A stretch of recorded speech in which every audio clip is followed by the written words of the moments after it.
Hello and welcome back to my channel. Hope everybody is having a good day. Hope everybody had a good trading day. But इतना आसान था नहीं आज की market figure out करना, तो मेरे को पता नहीं आज कैसा दे गया होगा सबका। मैं तो सुबह इधर ही बना के निकल गया था, उसके बाद चढ़ती गई। I exited around here only, but okay. Again, video is coming after 1 week because again not that much of a viewership, but इसके बाद I'll try to be consistent. आज का एनालिसिस थोड़ा लंबा हो सकता है क्योंकि मैंने ड्राइंग्स वगैरह सारी फ्रेश करनी पड़ेगी मुझे। ये लेवल एग्जिस्ट तो करता है, चलो ठीक है, पहले तो आउटलुक देख लेते हैं, उसके बाद लेवल समरी वगैरह पे आएंगे।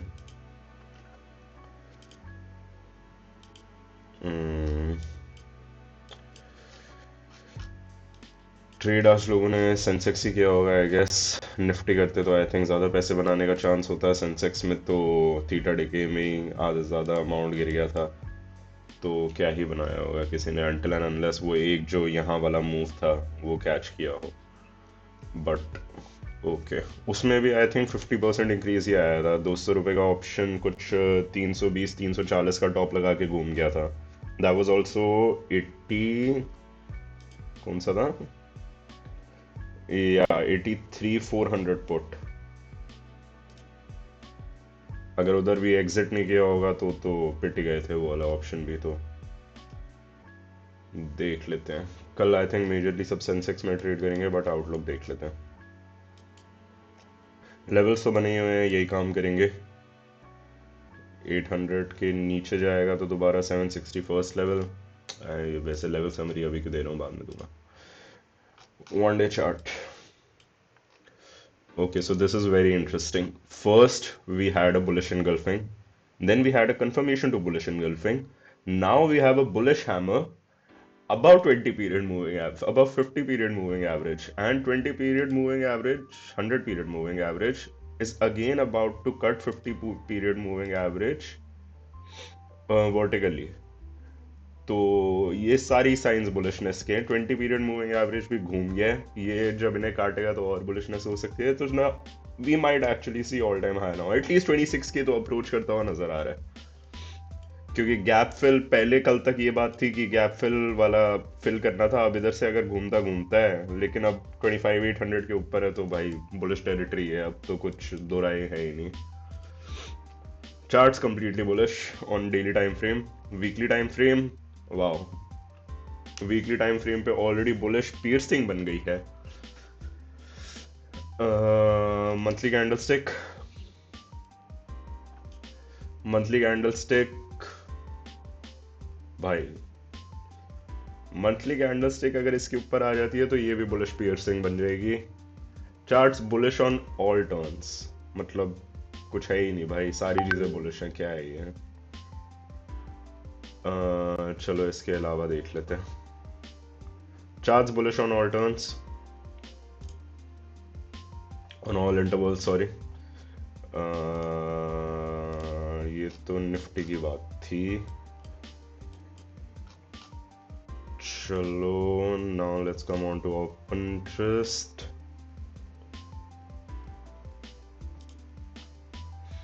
I changed full day edition of put writers, that is obviously bullish. अब put writers की तो एडिशन होगी अगर इतने ज़्यादा वो हैं, इतना ऊपर गई है market. Exit of call writers from all levels, that is very bearish last 30 minutes. Exit of call writers and exit of put writers from lower levels. Put writers का चेंज 35 लाख के आसपास का है। ये इफेक्टिव चेंज कितना है, 25,700 से 35 लाख। 25,700 पे एग्जिस्टिंग कॉन्ट्रैक्ट्स 890L के हैं, तो अराउंड 25% डिमाइस। मतलब इतना नहीं होता है, इतना लोग प्रॉफिट बुकिंग में ही बुक कर लेते हैं जिनको कैरी फॉरवर्ड नहीं करना होता। तो ये वही वाले प्लेयर्स हैं।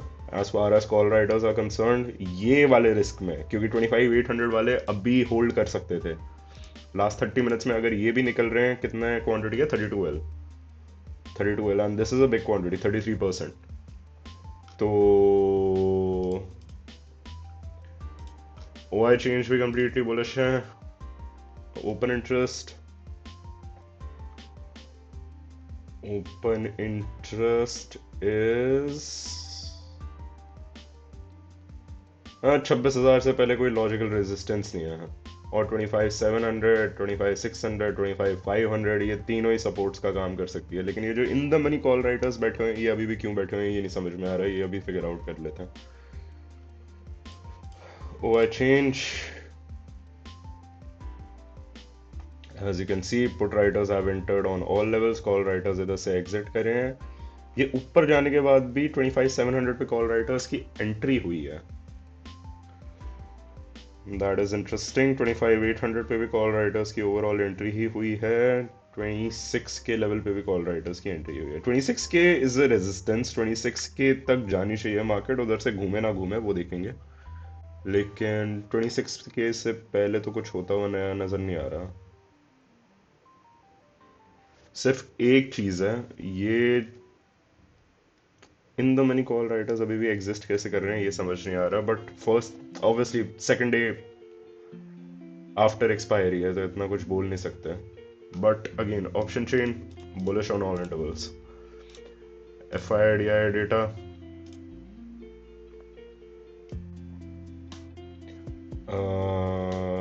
अगेन एफ आई आईज अपने पुट्स काटे जा रहे हैं, काटे जा रहे हैं। आउटस्टैंडिंग अभी भी बेरिश ही है ये, लेकिन इनके पुट्स कटते जा रहे हैं। ऑल्सो फ्यूचर शॉर्ट्स भी इनके कटे हैं। कितने? मतलब ऑलमोस्ट क्या 6,000 फ्यूचर शॉर्ट्स काटे हैं, वो तो नेग्लिजिबल अमाउंट ही है। ओपन इंटरेस्ट में आउटस्टैंडिंग पुट्स अभी भी हैं, लेकिन ऑनेस्टली एफ आई एस की करंट पोजीशन इतनी मैटर करती नहीं है। ये कितनी बार ही सही होते हैं भाई, अब तो बहुत ही कम टाइम्स पे सही है ये। प्रो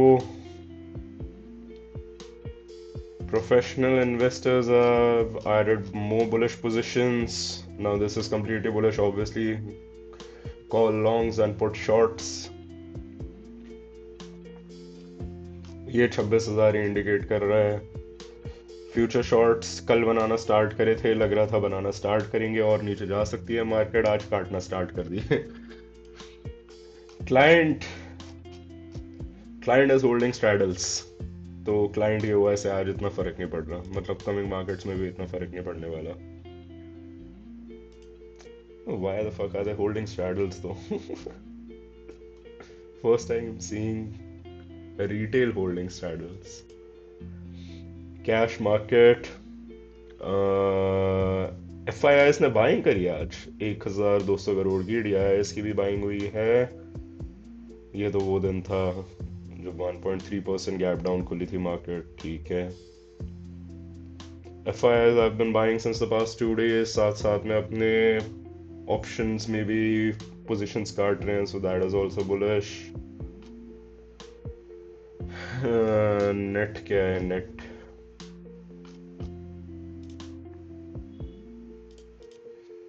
तो मुझे जैन में दिखाओ।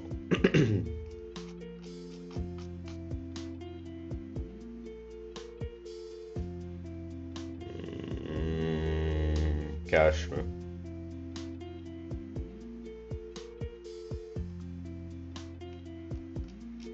पूरा जान बेचा था। फेब में क्या चल रहा है? स्टार्टिंग ऑफ फेब में बेचा गया था। नहीं, ये 27 जान का डेट है। अच्छा हाँ ठीक है। फेब आने के बाद एफ आई एस थोड़े बुलिश हुए हैं। Why is this so bro? Currency दिखाना मेरे को। ये कौन सा डे था? 1 second, I can't see. 3rd Feb। 3rd Feb पे आया ना, स्ट्रॉन्ग होना स्टार्ट हुआ था। और एफ आई एस की पोजीशन भी आई एम गेसिंग बुलिश होना 3rd Feb से ही स्टार्ट हुई होंगी फिर। या 3rd Feb के बाद देव बिन वेरी बुलिश। मतलब one of the main reasons currency depreciation का ही है, मतलब करेंसी स्ट्रॉन्ग होने का ही है।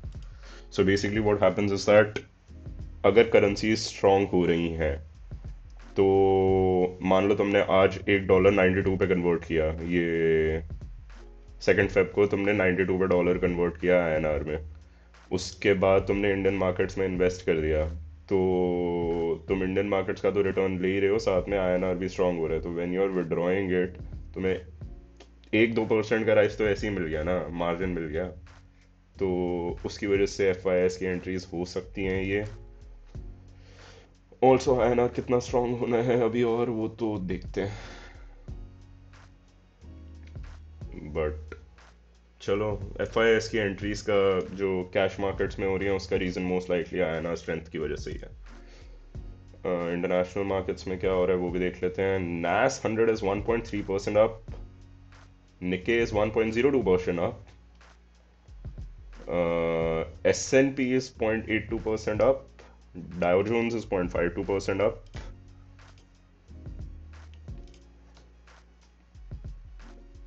S&P में भी अगर ये 3 कैंडल स्टिक्स को तुम ज्वाइन कर दोगे तो this is looking like a bullish piercing. Also 50 period moving average और 20 पीरियड मूविंग एवरेज के ऊपर जा रही है, तो ये भी बुलिश ही लग रहा है। डाउ जोन्स अभी बुलिश पियर्सिंग बनी नहीं है इन 3 कैंडल्स का combination, but we'll see. Nasdaq is also 1.3% up. India VIX कम हो रहा है, ऑब्वियसली बुलिश मार्केट जा रही है तो इंडिया विक्स कम ही होगा।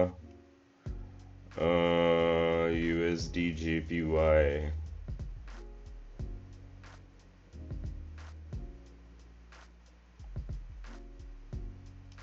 विक्स, यूएस विक्स से क्या ही फर्क पड़ रहा है। बॉन्ड्स देख लेते हैं। US 10 year. Okay, so there was this very interesting chart on the bonds that I saw a while back. Not exactly a while back, a week back. ये देखो, I'll try to do it on US bonds. मतलब perfectly match करने की try करता हूँ मैं, एक second.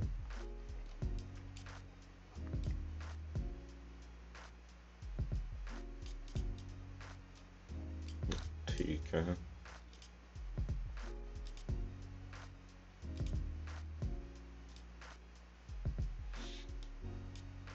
so basically this was the chart and इधर से सपोर्ट ले चुके हैं बॉन्ड्स। नाउ कल तक अगर इस लेवल के नीचे जा रहे थे तो हमें 3.44% का नज़र आ रहा था। Now US bonds getting strong is actually not a good, sorry, US bond yields getting strong is actually not a good signal, because that means कि एटलीस्ट मनी प्रिंटिंग हो रही है, या फिर हाँ, मतलब मोस्टली रीज़न तो मनी प्रिंटिंग का ही होता है। और उसका बेसिक रीज़न ये होता है कि फेडरल रिजर्व ने मान लो आज पैसे छापे, तो how they basically inject the money in the market is that they buy bonds, government bonds that are with the banks, and that creates an artificial demand, क्योंकि ऑब्वियसली पैसे छापे गए हैं, उससे बॉन्ड खरीदे जा रहे हैं, जिसकी वजह से आर्टिफिशियल डिमांड क्रिएट होती है, and bond yields work opposite to how the stock markets work. Basically जितनी ज़्यादा बाइंग होगी उतना ज़्यादा बॉन्ड यील्ड स्ट्रांग होगा। तो मनी प्रिंटिंग हो रही है, उसका इंटर्न इफेक्ट तुम्हारी करेंसी डेप्रिसिएशन पे होनी चाहिए, और वो नज़र भी आ रहा है क्योंकि आईएनआर स्ट्रांग होना स्टार्ट हुआ था। तो all of this is starting to make sense, and this might actually mean कि एफआईएस के और पैसे हिंदुस्तानी मार्केट्स में आ सकते हैं। इंडियन बॉन्ड यील्ड्स का क्या सीन है?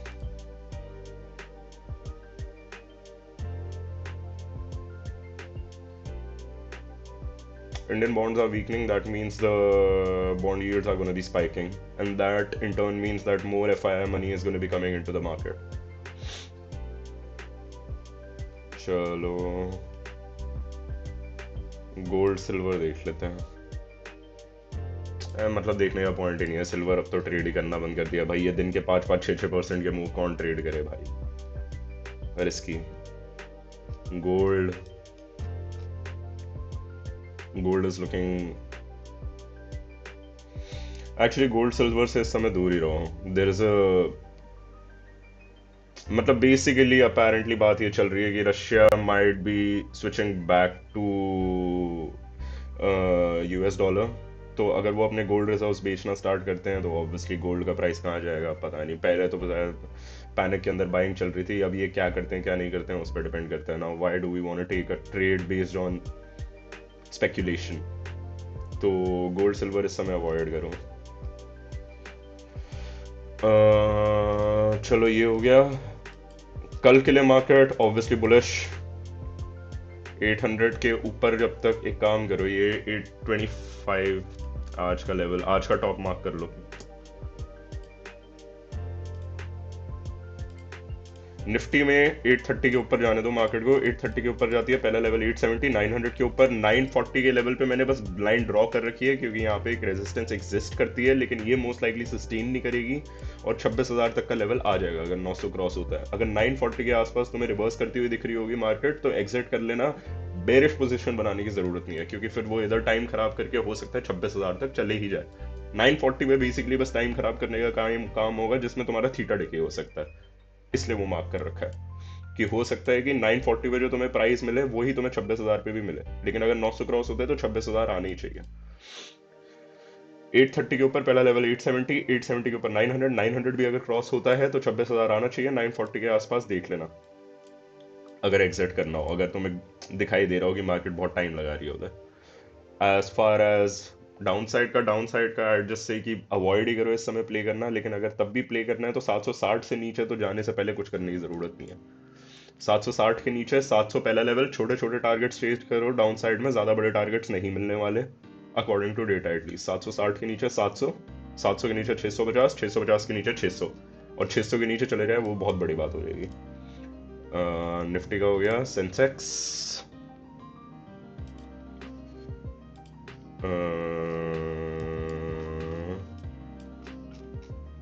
सेंसेक्स के अंदर मेरे को levels I think fresh draw करने पड़ेंगे, मैंने पहले काफ़ी पहले करे थे 300, आज 200 के आसपास काफ़ी टाइम निकाला था इसने। 300 पहले तो मार्क कर लो एक, ये 430 का लेवल छड़, इसकी ज़रूरत ना है। 500 एंड 605, चलो इसके लिए भी डे है वही 750, 700 मतलब 770, 770 के ऊपर 850 का लेवल किस जगह से मार्क कर रखा है मैंने? अच्छा ये इधर का लो था क्या?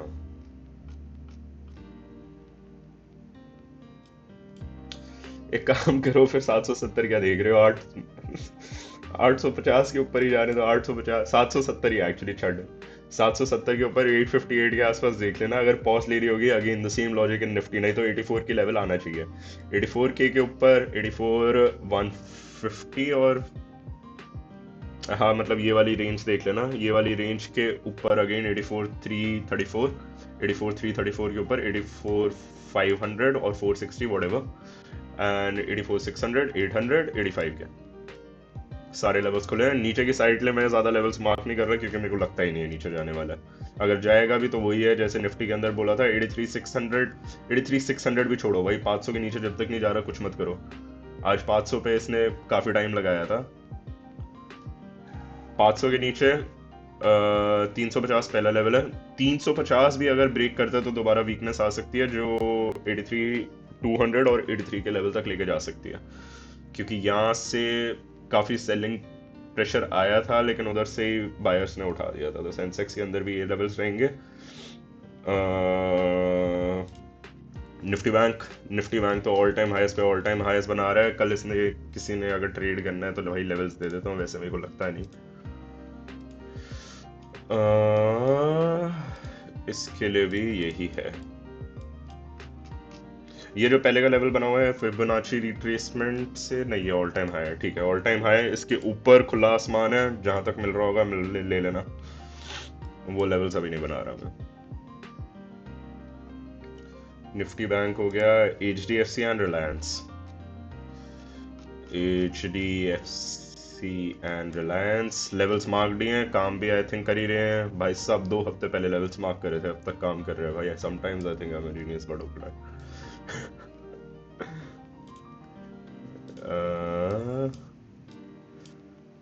HDFC बैंक के लिए ये वाले लेवल्स मार्क कर लो, ये भी एग्जिस्ट करता ही है.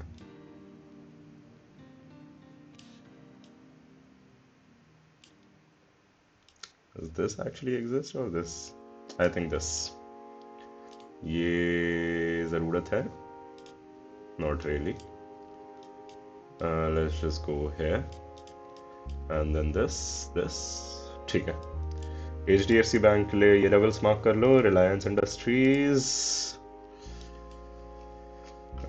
रिलायंस इंडस्ट्रीज के लिए भी वही लेवल्स काम तो कर रहे हैं. अरे यार यही रख.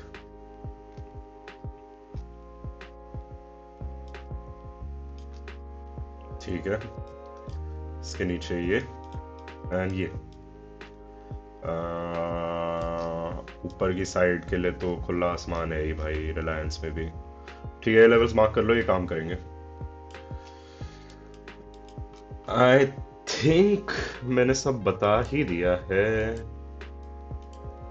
कुछ बचा है क्या?